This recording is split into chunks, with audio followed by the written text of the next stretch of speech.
بسم اللہ الرحمن الرحیم۔ محترم سامعین السلام علیکم۔ میں اور میرا روحانی چینل آپ کو خوش آمدید کہتے ہیں۔ سیدہ فاطمہ الزہرا ابو جہل اور ابو سفیان کے درمیان ہونے والا واقعہ آپ کے ساتھ شیئر کرتا ہوں۔ یہ ابو سفیان وہ شخص تھا جس نے اعلان نبوت کے بعد حضور صلی اللہ علیہ وآلہ وسلم کو تکلیفیں اور اذیتیں پہنچانے کی پوری کوشش کی۔ وہ 24 گھنٹے حضور کو اور مسلمانوں کو تنگ کرنے کی ترکیبیں بناتا رہتا اور آپ کو تنگ کرنے میں اس نے کوئی کسر نہ چھوڑی۔ کئی سال یہ تکلیفیں اور اذیتیں آپ صلی اللہ علیہ وآلہ وسلم اور دیگر مسلمان برداشت کرتے رہے۔ یہ وہ شخص تھا جو کسی بھی موقع کو ہاتھ سے نہ جانے دیتا۔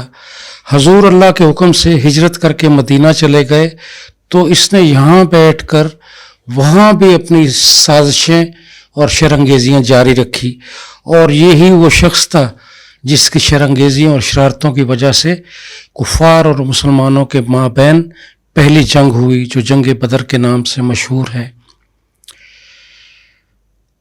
جب حضور ہجرت کر کے مدینہ چلے گئے تو اس نے باقی ماندہ مسلمانوں کو اپنا اذیتوں کا نشانہ بنانا شروع کر دیا۔ خیر، واقعے کی طرف آتا ہوں۔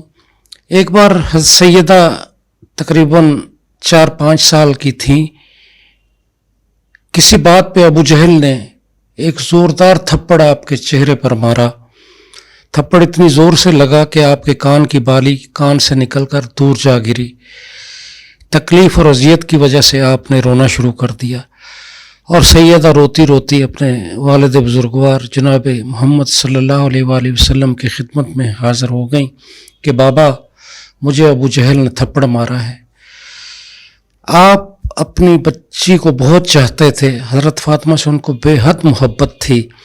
آپ کے چہرے پر یہ سن کر اذیت اور صدمے کے آثار ابھر آئے، اور آپ نے کہا کہ جاؤ فاطمہ، سارا واقعہ ابو سفیان کو سناؤ۔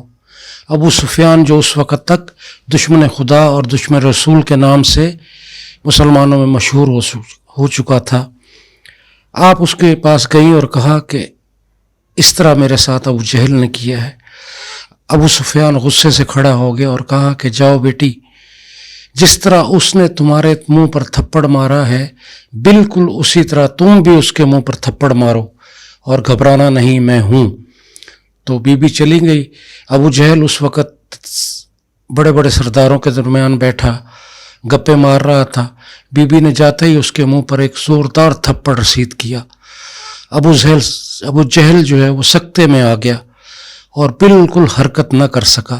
بی بی وہاں سے سیدھی اپنے والد محترم کے پاس پہنچی اور کہا، بابا، میں نے اپنا بدلہ لے لیا، میں نے ابو جہل کے منہ پر تھپڑ مار دیا کیونکہ ابو سفیان نے مجھے ایسا کرنے کو کہا تھا۔ حضور صلی اللہ علیہ وآلہ وسلم نے آسمان کی طرف دیکھ کر فرمایا، اے اللہ، ابو سفیان کے اس سلوک کو ہمیشہ یاد رکھنا۔ پھر وہ وقت آیا جب حضور نے ابو سفیان کو عزت اور شرف سے نوازا، حالانکہ وہ اس وقت بھی دشمن تھا۔ فتح مکہ کے موقع پر آپ نے اعلان فرمایا کہ جو شخص ابو سفیان کے گھر میں پناہ لے گا اس کو امان ہے، اور اس کے کچھ ہی عرصہ بعد اللہ تعالیٰ نے بھی اس سلوک کا بدلہ ابو سفیان کو اس طرح سے دیا کہ اس کے دل میں ایمان کو داخل فرما دیا اور اسلام سے سرفراز فرمایا۔ یہ درست ہے کہ ابو سفیان نے بہت بحالت مجبوری کلمہ پڑھا، بہت لیل و لال سے کام لیتا رہا، لیکن بالآخر کلمہ پڑھنا پڑا۔ بہرحال اس کے بعد کی زندگی جو ہے وہ اسلام پر بہت مضبوطی سے اور ثابت قدمی سے گزری۔ مسلمانوں کے لیے اس نے بڑی بڑی خدمات انجام دی۔ تو یہ سب اس سلوک کی وجہ سے تھا جو انہوں نے بی بی کے ساتھ کیا تھا۔ اللہ وہ ذات ہے جو اپنے اوپر اور اپنے رسول کے اوپر کیا ہوا احسان کا بدلہ ضرور دیتا ہے۔ آئیے آپ کو وظیفے کی طرف لے چلوں۔ یہ آیت کریمہ کا وظیفہ ہے۔ آیت کریمہ مطلب کرم والی آیت۔ اس آیت کو پڑھنے سے حضرت یونس علیہ السلام کو مچھلی کے پیٹ سے رہائی ملی تھی، لیکن یہاں ہمارے پاکستان میں